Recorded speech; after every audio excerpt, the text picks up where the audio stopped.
He took each of us in there one by one, and he had us bend over, and he had Vaseline with him. He did that to each of us 3 times, I remember that. To satisfy himself. To enjoy himself on little kids.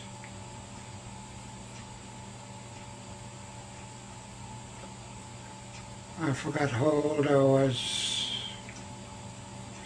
either 6, 7, or 8, maybe 9, I forget. But I remember, I'll never forget Mr. Moore. He said, "You know what, sis?" He says, "I can't wait to get out of this hellhole. I'm going to tell everything." And then the phone went dead. People resident at Cooper Island always listened to our phone calls and censored our letters back, coming in and going out. So I was afraid for him, but I didn't think it was going to be as bad as it was. It turned out as bad as it was. 2 days later, we got a phone call saying that he hung himself. He committed suicide. But I never, ever believed in my heart that he'd ever do that. They had them walk through the gym while Richard was still hanging and told them that it could happen to them. There was a lot of Eskimo babies buried in that burial ground, which was behind the principal's house. Just on the other side of the staff garden. There was 4 of us that dug the grave. Myself, my brother Larry, Mel Patsy, and Albert Cardinal. One particular incident was where a nun sexually abused, sexually abused a young boy, and as a result the nun became pregnant and gave birth to a baby, and after it gave birth to the baby, this was one incident that they killed the baby, and they had the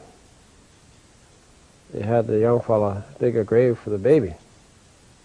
Another incident was a lady witnessed a nun in Cranbrook where they gave a baby and had her participate in drowning the baby in the bucket of water, And now it's become a cornerstone of some building in Cranbrook. You hear a lot about money, you don't hear about the actual deaths of children. And this is the issue we want to bring out now that's being systematically buried by the government and churches of Canada. It's being buried by the court process, which is accompanied by a gag order. If you're a Native person and you go through the courts, one of the things that is imposed on you is a gag order, so that you can't actually talk about the terms of your settlement or your story. And yet being able to tell one's story is essential to one's healing.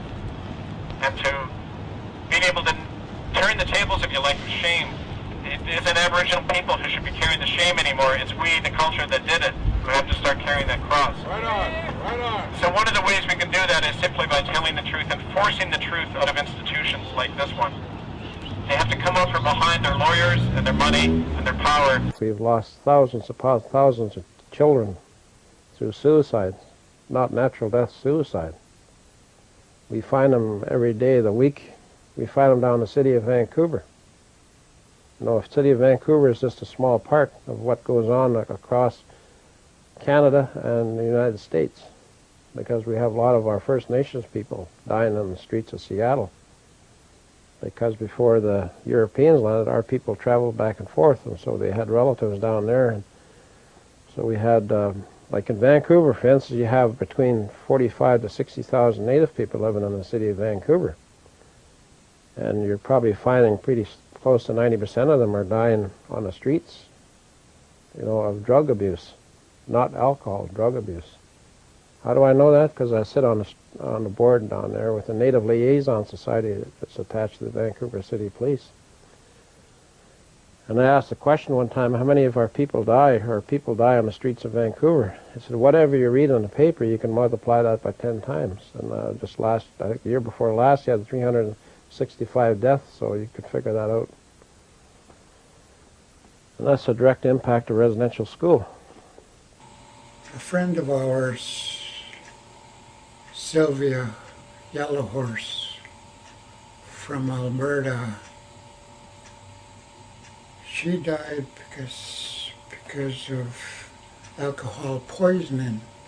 She drank so much. So I believe that she was one of the kids that was abused by one of the staff members or a few of the staff members. Oh, this really hurts.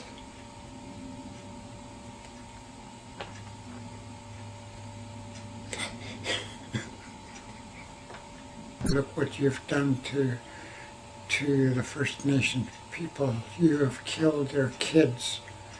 You have abused their mind. You have abused their bodies.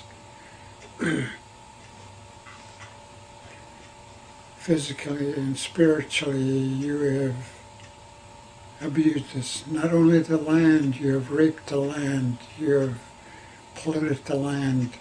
You have polluted the minds of the Native people, the kids. You've raped the kids.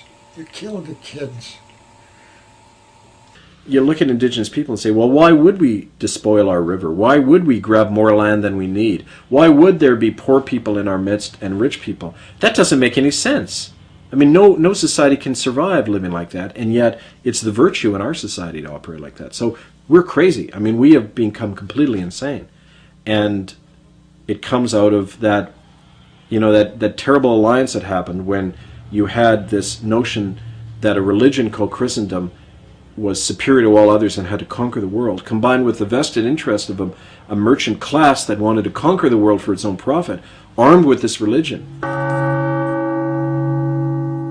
Krishnamurti, who was a Hindu writer, he said a beautiful thing, and that's why I don't believe in religions. I believe the spirit is shared by people all over.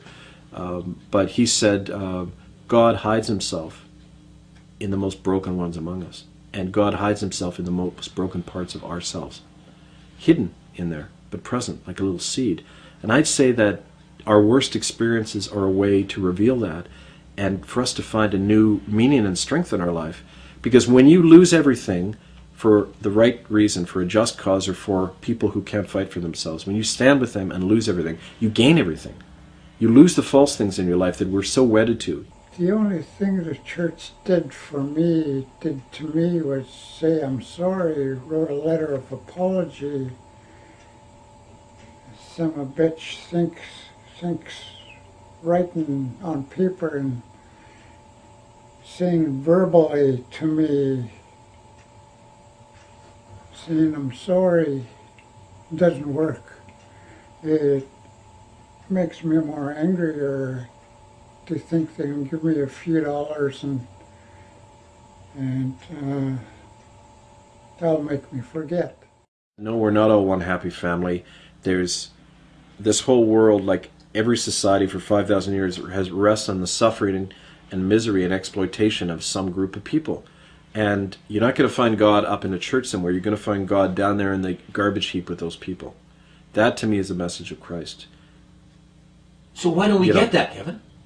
Because Christianity was hijacked by wealthy institutions and the rich, and it's been their servant for centuries, when it really belongs in the hands of the poor. Now on, all generations will declare me blessed. God has brought down the mighty from the throne and has lifted up the poor. God sent away the wealthy and has filled the hungry with good things. It's like what you get in the Sermon on the Mount. Blessed are the poor and woe to the rich. He says that. And it's kind of like this big reversal. Suddenly all the things that the powerful, the government, the corporations, the churches, they all think everything's on our side. We've got the world wrapped up. We can go carpet bomb Iraq whenever we want. We can destroy anybody we want. Suddenly it's all reversed. And those things or their downfall. And the ones who they're bombing, suddenly you realize, like Martin Luther King learned and Gandhi learned, those are the ones with the power to change history, not the assholes who think they're in charge. That's a revolutionary message, and that's what I tried to speak about from the pulpit in Port Alberni, and also to create. I tried to create it. I tried to put it into practice. And you saw what happened. I mean, it's not surprising what happened to me. And I'm taking strength from that now because I realize it's what happens when you try to live the message. You will get nailed, but that's their undoing. It's not my undoing. I'm not undone. They're undoing themselves. That's the victory.